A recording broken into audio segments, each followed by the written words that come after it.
اعوذ باللہ من الشیطان الرجیم بسم اللہ الرحمن الرحیم. Dear students, السلام علیکم.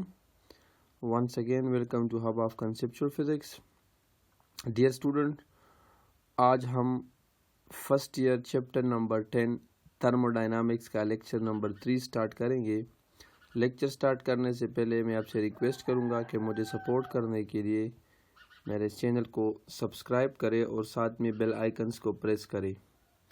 تو چلو سٹارٹ کرتے ہیں آج کی یہ ویڈیو. سب سے پہلے ہم پڑھتے ہیں what is mean by work, مطلب ورک کیا چیز ہے. صحیح ہے. پہلے تھرموڈائنامکس میں ورک ہم کس طرح ڈیفائن کریں گے. تو ورک کی جنرل جو ڈیفینیشن ہے فزکس میں وہ اس طرح ہے کہ work is defined as the product of force and displacement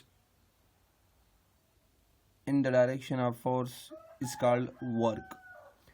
physics میں ہم ورک اس کو کہتے ہیں کہ جب بھی ہم کسی باڈی پہ فورس اپلائی کرے اور وہ باڈی جو ہے فورس کی ہی ڈائریکشن میں ڈسپلیسمنٹ کرے تو اس کو ہم کیا کہتے ہیں، ورک کہتے ہیں. یہ ہم انشاءاللہ پڑھیں گے بھی جب میں chapter number 4 first year start کروں گا ورک اینڈ انرجی میں، تو اس میں پھر ہم ورک کو ڈیٹیل سے اسٹڈی کریں گے. لیکن تھرموڈائنامکس میں ورک کیا چیز ہے. In thermodynamics work is defined in terms of system and surrounding. لیکن تھرموڈائنامکس میں ہم ورک کو اسٹڈی کریں گے سسٹم اور سراؤنڈنگ کے ٹرمز میں. مطلب ورک کی ڈیفینیشن میں ہم انکلوڈ کریں گے کہ سسٹم اور سراؤنڈنگ، یا سسٹم نے سراؤنڈنگ پہ ورک کیا اور یا سراؤنڈنگ نے سسٹم پہ ورک کیا. تو اب چلتے ہم پہلے پڑھتے ہیں work done by the system. پہلے ہم پڑھتے ہیں کہ work done by the system کے سسٹم کس طرح کام کرتا ہے. بائی دا سسٹم کا مطلب یہ ہے کہ سسٹم ورک کرے گا کس پہ، سراؤنڈنگ پہ. یاد رکھو جب بھی work done by the system کا ورڈ آتا ہے تو اس سے مراد ہوگا کہ یہاں پر سسٹم ورک کرے گا کس چیز پہ، سراؤنڈنگ پہ.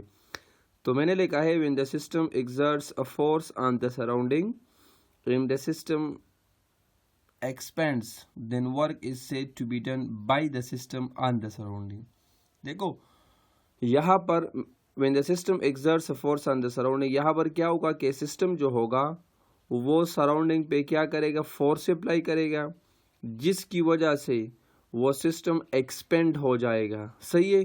تو یہاں پر ہم کہیں گے کہ سسٹم نے ورک کیا کس چیز پہ، سراؤنڈنگ پہ. کیونکہ جب بھی سسٹم ایکسپینڈ ہوتا ہے تو وہ سراؤنڈنگ پہ فورس لگاتا ہے.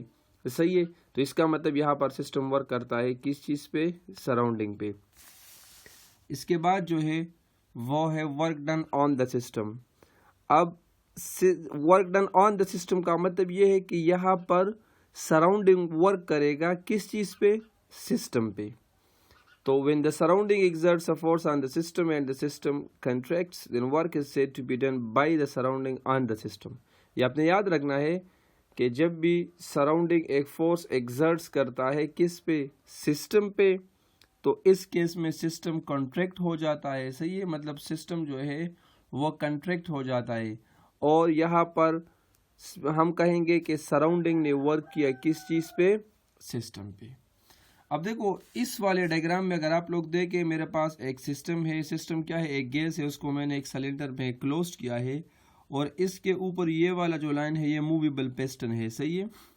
اب جب میں اس کو نیچے سے ہیٹ دوں گا تو یہ سسٹم کیا ہو جائے گا، ایکسپینڈ ہو جائے گا اور یہ موویبل پسٹن یہاں سے آ کر یہاں تک آ جائے گا. تو دیکھو اس کے والیوم میں ڈیل وی چینج آ جائے گا اور سسٹم یہاں سے یہاں تک ایکسپینڈ ہو گیا اور ایکسپینشن میں سسٹم ورک کرتا ہے کس میں، سراؤنڈنگ پہ. تو یہاں پر میں نے لکھا ہے work done by the system on the surrounding.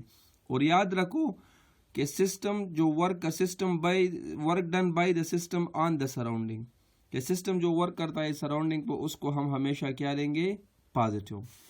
اس دوسرے ڈائیگرام کی طرف اگر آپ لوگ آ جائے تو یہاں پر یہ جو پسٹن تھا یہ والا، یہ پہلے اوریجنلی یہاں پر تھا، لیکن اس کے اوپر ہم نے پریشر لگایا. پریشر کی وجہ سے یہ والا موویبل پسٹن یہاں سے یہاں پر آ گیا اور اس کا والیوم ڈیل وی اتنا کم ہو گیا اور موویبل پسٹن یہاں تک آ گیا. تو یہاں پر سراؤنڈنگ نے سسٹم پہ فورس اپلائی کیا، سسٹم کو کنٹریکٹ کیا اور یہاں پر ہم کہیں گے کہ سراؤنڈنگ نے ورک کیا کس پہ، سسٹم پہ. تو یہاں پر میں نے لکھا ہے work done by the surrounding